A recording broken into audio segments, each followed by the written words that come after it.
So, చాలామందికి ఉన్న questions ఏంటి అంటే, ఒక్కొక్క ఇంటర్వ్యూవర్ ఒక్కొక్కలాగా చేస్తారు. ఎలా చేయాలి ఇంటర్వ్యూస్? ఎలా ఎలా అటెండ్ అవ్వాలి? అనేది చాలామందికి ఉన్న క్వెషన్. సో, థింగ్ ఏంటి అంటే, మనము ఇంటర్వ్యూ ఇచ్చేటప్పుడు ఒకటి ఫస్ట్ గుర్తుపెట్టుకోవాల్సింది ఏంటంటే, మనకు ఫండమెంటల్ స్ట్రాంగ్ ఉండాలి. అంటే ఇప్పుడు ఫర్ ఎగ్జాంపుల్ నేను యాంగులర్ ఇంటర్వ్యూకి వెళ్తున్నా, యాంగులర్‌లో పర్ఫెక్ట్ ఉంటే చాలు అనే కేస్ కాదు. ఇప్పుడంతా కూడా జావా స్క్రిప్ట్ పర్ఫెక్ట్ ఉండాలి. ఫండమెంటల్స్ పర్ఫెక్ట్ ఉండాలి. అప్పుడు మాత్రమే యాంగులర్ క్రాక్ చేసినా, ఏది చేసినా మీకు అడ్వాంటేజ్ ఉంటుంది.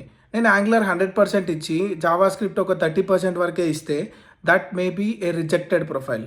ఎందుకంటే ఒక కంపెనీ మిమ్మల్ని రిక్రూట్ చేసుకుంటుంది అంటే మీకున్న ఫండమెంటల్ నాలెడ్జ్, మీకున్న ప్రోగ్రామింగ్ నాలెడ్జ్ మాత్రమే చూస్తారు. సో, మనం టార్గెట్ చేయాల్సింది ఏంటంటే fundamentals. JavaScript first prepare అవ్వండి.